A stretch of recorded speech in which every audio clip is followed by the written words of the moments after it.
மின்னம்பலம் நேயர்களுக்கு வணக்கம். சீர்காழியைச் சேர்ந்த அபிநயா என்ற 9வது வகுப்பு படிக்கும் மாணவிக்கு கால் அழுகல் நோய் என்ற ஒரு அபூர்வ வகை நோய் தாக்கியிருக்கு.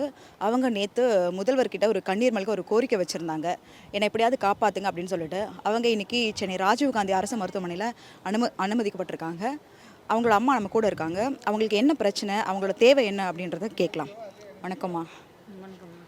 உங்கள் பேர் என்ன, நீங்கள் எங்கேருந்து வரீங்க? என் பேர் கனிமொழி. நான் சீர்காழிலேருந்து, சீர்காழி புழுகாப்பேட்டை தெரு, அங்கேருந்து வரேன்.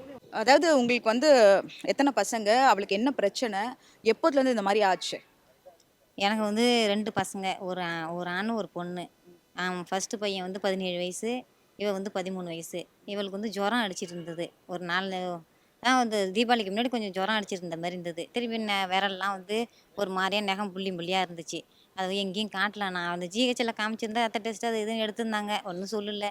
திருப்பி இங்கே தான் ஜிப்மருக்கு வந்தேன். அவங்க என்ன சொன்னாங்க, ரத்த டெஸ்ட்டு எல்லாம் எடுத்து பார்த்துட்டு இது ஒரு எஸ்எல்இங்கிற ஒரு நோயுமா, இது கால்லாம் அழுகும்னா ரத்தம் பிளாக் ஆகிட்டு ரத்தம் நிற்கிதுமா, இது 2 விரலை தான் பாதிச்சிருக்கு, 2 விரலை நாங்கள் எடுக்கிற மாதிரி வரும் அப்படின்னு சொன்னாங்க. அதுக்கே நான் அவ்வளோது கஷ்டப்பட்டோம்மா.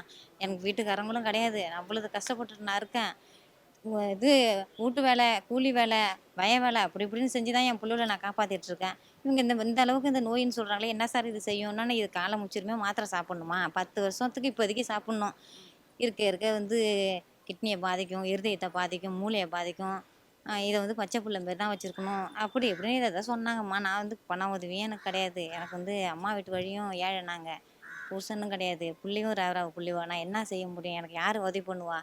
அது மூலியமாக தான் இப்போ ஜிப்மர் அவங்கள்ட்ட கேட்டதுக்கு 10 வருஷத்துக்கு சாப்பிட்ணுங்கிறாங்க, திரும்பி கடைசி வரைக்கும் சாப்பிட்ணுங்கிறாங்க.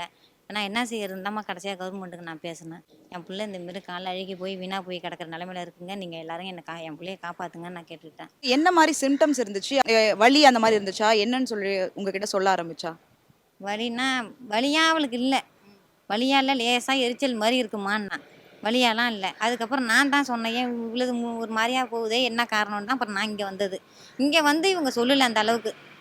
எஸ்எல்இ நோய்ங்கிறது ஒன்று இருக்குது, திரும்பி இந்த 2 விரலோட தான் முடிக்க போகிறேன்ட்டு இப்போ 2 விரல்னு சொல்லிட்டு மேலே பாதம் வரைக்கும் சொல்லியிருந்தாங்க. அப்புறம் திருப்பி இது ஏறி கருப்பு ஆகணும், இது ஏறி கருப்பு ஆகி ஃபுல்லாக ஆனதுக்கு அப்புறம் தான் நாங்கள் ஒரு முடி பண்ணுவோம், எடுக்கிறதா வேணாமான்னு சொல்லவும் தான் எனக்கு இங்கே இனிமேல் இருக்கக்கூடாது அப்படின்னு நான் அதாவது இப்போ காலே எடுக்கணுன்ற மாதிரி சொன்னாங்களா? எடுக்கணும்னு சொல்கிறாங்க அவங்க. அந்த ஜிப்மரில் சொன்னது காலை எடுக்கணும்னு தான் சொன்னாங்க. 2 காலையுமே எடுக்கணுமா, ஆனால் இப்போ எடுக்க மாட்டோம், 2 மாதம் ஆகும், 2 மாதமும் அது சுத்தமாக கருப்பு ஆகணும்.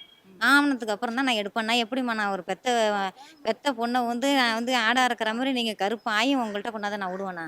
அதுக்காக தான் நான் கிளம்புறேன் சார்னு சொல்லிட்டு, அது ஏதோ ஒரு ஊர் சொல்லியிருந்தாங்க, அது பேரும் சரியாக வரல, ஓமந்துரா, அந்த ஊருக்கு நான் வந்தேன். அந்த ஊரில் இதுக்கான சிகிச்சை இல்லையா, கொடுக்கம்மா, இங்கே இல்லைம்மா, நாங்கள் இதில் மாற்றி விட்றோம், ராஜீவ்காந்திக்கு மாற்றி விட்றோன்னு சொன்னாங்க. இப்போ இங்கே வந்திருக்கோம். இப்போது சென்னையில் உங்களுக்கு தெரிஞ்சவங்க யாராவது இருக்காங்களா, உதவிக்கு யாராவது ஆட்கள் இருக்காங்களா? இல்லைம்மா, அந்த அளவுக்குலாம் யாரும் இல்லை. நாங்கள் தான் சொல்கிறேன்னே, நான் வெளில சொல்லிக்க முடியல, இது வரைக்கும் அழுது தான் நானும் ஓஞ்சிட்டேன். அவங்க காலில் வடிகிறத அதான் எதை நான் சொல்கிறதுன்னு தெரியல, அந்த அளவுக்கு கொடுமை ஓடிக்கிட்டு இருக்காங்க. அவள் இன்னமும் எனக்கு மருந்தை வாங்கி கொடுத்துருமா, எனக்கு கொண்டுடுமா, நீ வீல் சேரில் வச்சு என்னை எப்படிம்மா இனிமேல் அழைச்சிட்டு போவேன், நம்மளுக்கு தான் வருமானம் இல்லையா, அண்ணன் நல்லா இருந்துட்டு போட்டுமா, ஏதாவது செஞ்சிருமான்னு தான் சொல்கிறேன். அவள்கிட்ட காமிச்சிக்க கூடாதுன்னு நான் இருக்கேன். பிச்சை எடுத்ததை ஒன்று நான் செய்கிறேன்டா, ஏதாவது ஒன்று உதவி பண்ணுறேன்டான்னு நான் சொல்லி வச்சுருக்கேன். இப்போது அரசுக்கு நீங்கள் வைக்கிற கோரிக்கை என்னவா இருக்குது? பிள்ளைக்கு காலை கொடுக்கணும். என் பிள்ளைக்கு கால் காசு எனக்கு வேண்டாம், என் பிள்ளைக்கு நடக்கணும். அது எங்கே அழைச்சிட்டு போக சொன்னாலும் நான் அவங்க பின்னாடி நான் வரேன். என் பிள்ளைக்கு காலை அவங்க சரி பண்ணி கொடுக்கணும், அதுதான், வேறு எதுவும் இல்லை. அது அந்த முதல்வர் எனக்கு அப்பா, அதான் சொல்கிறான், அந்த அப்பா என் பிள்ளைக்கு உதவி பண்ணணும், அதை தான் நான் கேட்டுக்கிறேன். நான் இறந்து போகிறப்பெல்லாம் என் பிள்ளைக்கு 4 வயசுப்பா, என் பொண்ணுக்கு 1.25 வயசு. இது வரைக்குமே கஷ்டப்பட்டு தான் நான் வளர்த்துட்ருக்கேன். மூளை வாடகை வீட்டில் இருந்திருக்கேன், தப்பான ஒரு பேச்சும் வாங்கியிருக்கேன். ஏன்னா எனக்கு வீட்டுக்காரங்க இல்லைன்னு அம்மா ஒரு கஷ்டப்பட்டு என் பிள்ளைகளை நான் காப்பாற்றிருக்கேன். சேட்டு வீட்டில் வேலை செஞ்சுருக்கேன், வயலில் வேலை செஞ்சுருக்கேன். ஆனால் இதை காப்பாற்றுவேனா என்னன்னே எனக்கு தெரிலடா. எனக்கும் நாதி இல்லாத மாதிரி நான் அலைஞ்சிட்ருக்கேன். இது மாடி வீட்டில் உட்காந்துக்கிட்டு காலில் ஊற்றுது, என்னை காப்பாற்ற மாட்டியம்மான்னு அது கேட்குது. என்ன மூளைக்கு மூளை நீ வீணாக்கிட்ட என்ன சொல்கிறாங்க, நான் எனக்கு வழியே இல்லைப்பா, நான் என்ன செய்ய போகிறேன்னே எனக்கு தெரில. உங்களை மாரி உள்ளவங்கள்ட்ட தான் நான் உதவியை நம்பி நான் உட்காந்துருக்கேன். தயவுசெய்து எனக்கு உதவி பண்ணுங்க. நிச்சயமாக இந்த அரசு இந்த தாயோட கோரிக்கையை ஏற்று இவங்களுக்கு தேவையான உதவிகளை செய்வாங்கன்னு எதிர்பார்க்குறோம். மின்னம்பலம்.com தமிழின் முதல் மொபைல் பத்திரிகை.